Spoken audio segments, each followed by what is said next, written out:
After one of the most turbulent election cycles in modern history, Donald Trump is poised to become the 47th president of the United States. So to help make sense of it all, today we're bringing you a special edition of Boston Globe Today, Boston Globe's daily news show. I had the pleasure of hosting this post-election special. Have a listen for some great analysis from some of Boston Globe's best political minds. I spoke with Washington Bureau Chief Jackie Kucinich on the big picture and what Tuesday's election results really mean. When we were talking to voters in swing states, it came down to their personal economies. It came down to not liking the path that the country was on and how the Biden administration was handling it. So their perception when it came to inflation really is why President-elect Trump got the leg up. I also checked in with Globe opinion columnist and editorial board member Karine Hajar on what this decision shows about the issues voters care about. And the most common issues I hear from voters is the economy, is immigration, is inflation. He doesn't necessarily have a mandate to do some of the more divisive things he talks about.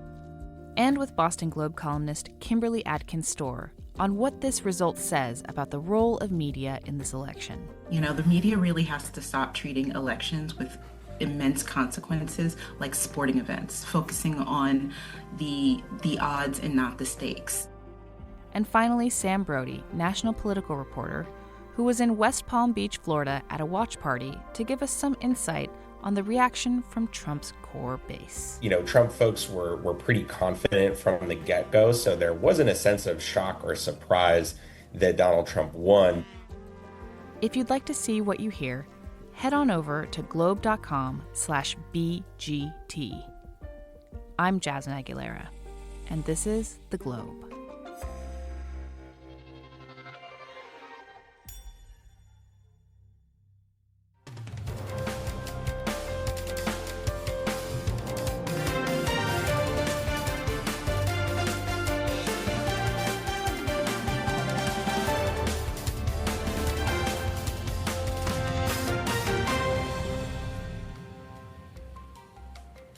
Let me say, my heart is full today.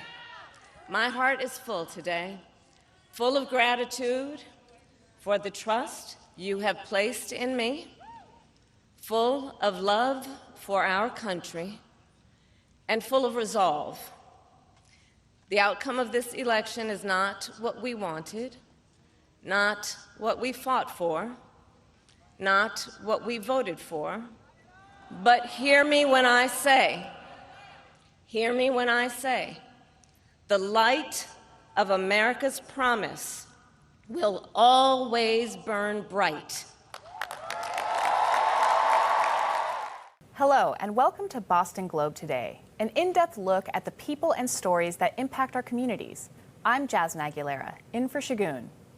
America has spoken. We just heard from Vice President Kamala Harris giving her concession speech at Howard University. Harris lost decisively to Donald Trump, who will return to the White House. Joining us now is Washington Bureau Chief Jackie Kucinich. Jackie, this was a comeback of comebacks. How did he do it? So it has to do with who came out to vote. And now President-elect Trump really turned out more voters in rural areas.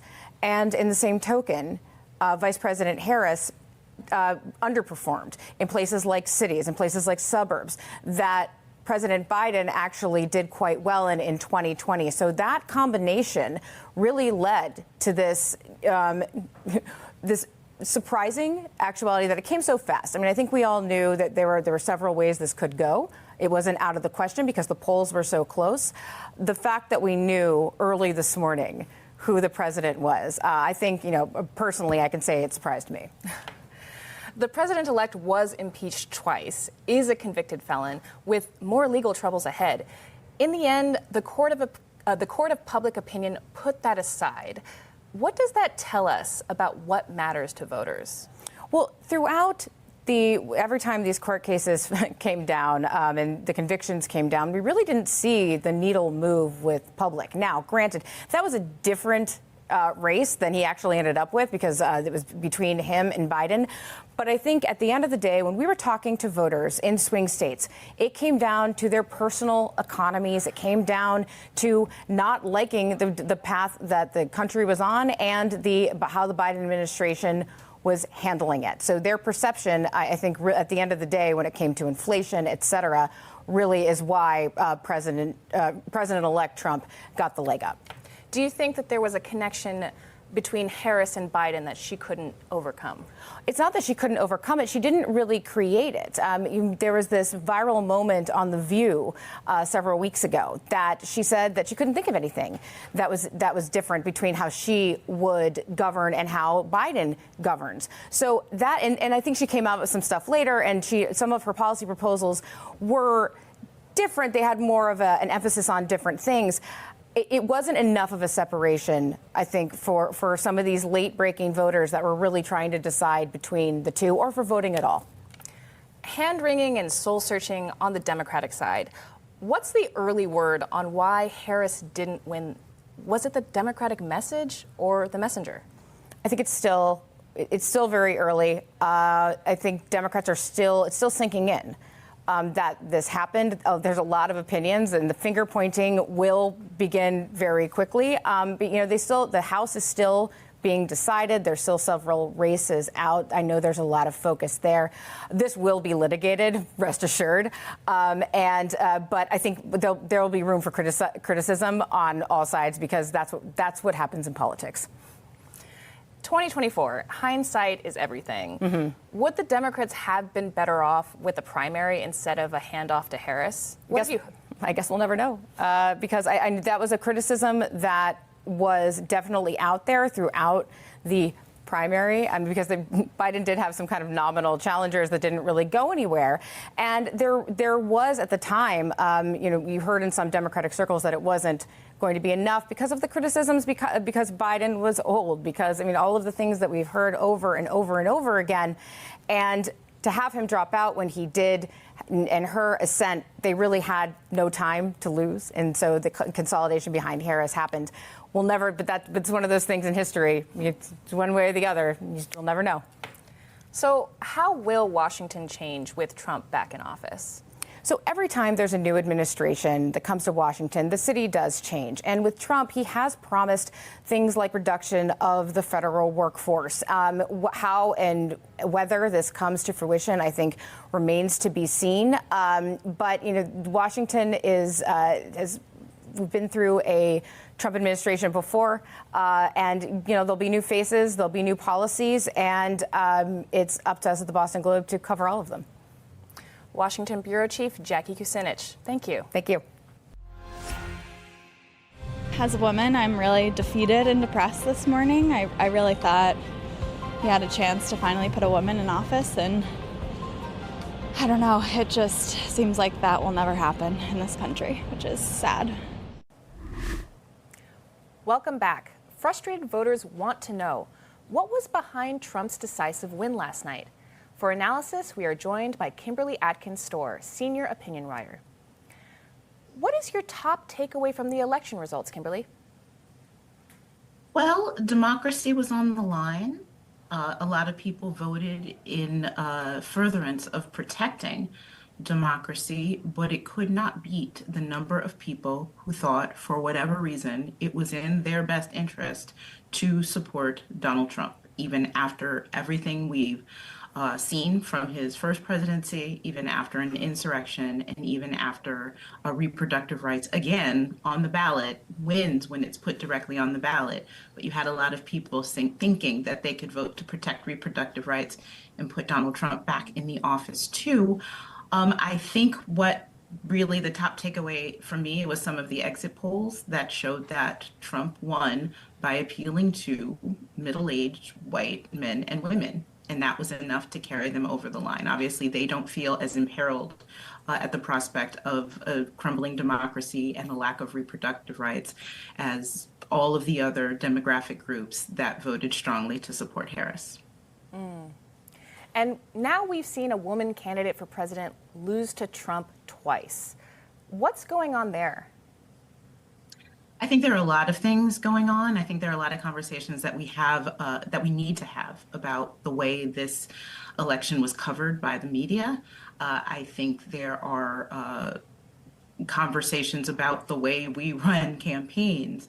But I think most of all, what this says is this idea that we live in a post-racial, post-gender world has been laid bare because we had a candidate that offered Americans a chance to move beyond the hatred and bigotry and chaos that Donald Trump brings everywhere he goes and move to a better future, move to a way forward, to turn a page with a message of opportunity and hope and joy.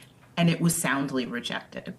So I think at base, it shows where the strength of the electorate is right now. And despite so many changes in America, so many changes in the way that it looks, the way that it operates, the way that it loves, the way that it feels, the white patriarchy is still firmly in the seat of power, and we will have the next president once again be a white male. What message do you think that sends to the world? Well, right now I'm really concerned about the message that it sends to little girls like me. I wrote in my column about how I thought of my grandmother and how she told me she thought I was going to be president. And I would tell her, no, I don't want that job. But what she was trying to say is she saw in me the ability to do anything. And that belief I had as a kid. And I didn't want to be president, but I knew whatever I wanted to be, I could put my mind to it and achieve it. And I think her hope was based in her own struggle to get to where she did with her family. And my hope and my confidence was based in the fact that I had my parents and my grandparents instilling in me that hope. I want that hope to be instilled in little girls that look like me, little girls who look like Kamala Harris. And my biggest fear right now is that that will be a setback. It will be harder for parents and grandparents to make their kids feel that way in this nation. You've previously written, the news industrial complex is overdue for a reckoning. Let's hope democracy lasts long enough to see it.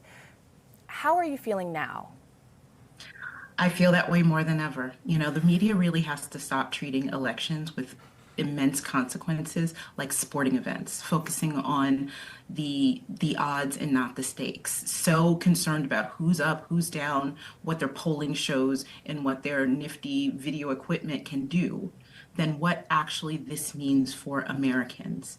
Because Donald Trump's candidacy was not treated with the seriousness and somberness that it should have been. It was by our editorial board, I'm proud to say, but it was not by the media writ large.